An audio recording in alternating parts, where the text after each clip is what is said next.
If you know a thing or two about Russia, then you are familiar with headlines like these. This is from The Guardian a few years back. Quote, did he jump or was he pushed? Russian journalists fear worst after another death. Or this one from 2 years ago. Russian opposition leader Alexei Navalny in coma after suspected poisoning. Here's a particularly blunt one. A trio of wealthy Russians made an enemy of Putin. Now they're all dead. If you know anything about Russia, then you know that speaking out against Vladimir Putin has consequences. For that reason, even those closest to him, the economic elite, the oligarchs, are too afraid to speak out.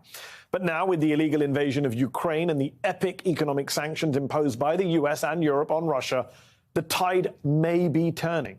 From the Washington Post today, quote, cracks emerge in Russian elite as tycoons start to bemoan invasion.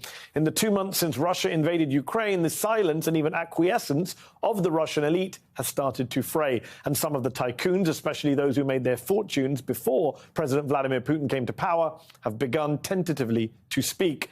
In one day, they destroyed what was built over many years. It's a catastrophe, said one businessman who was summoned along with many of the country's other richest men to meet Putin on the day of the invasion. Another oligarch simply called the invasion of Ukraine, quote, insanity. But let's be realistic. These guys are starting to speak out off the record because they're worried about their money. And while it's still a good thing that they are starting to talk, it's worth reminding everyone that Ukraine is losing much, much more. President Zelensky said today that at least 900 bodies have been discovered thus far in mass graves surrounding Ukraine's capital. The mayor of Mariupol said that more than 600 people were injured after Russia bombed a makeshift hospital inside the Azovstal steel plant, where the last defenders of the city, along with hundreds of civilians, are hiding. What is taking place is unconscionable. This was the reaction today from Pentagon spokesperson John Kirby when asked whether or not Putin is a rational actor given Russia's scorched earth invasion of Ukraine.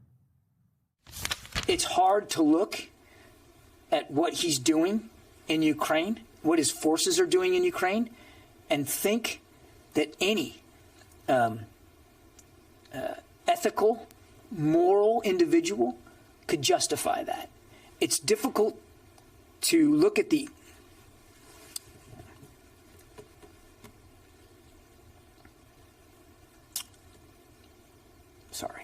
It's difficult to look at some of the images and imagine that any well-thinking,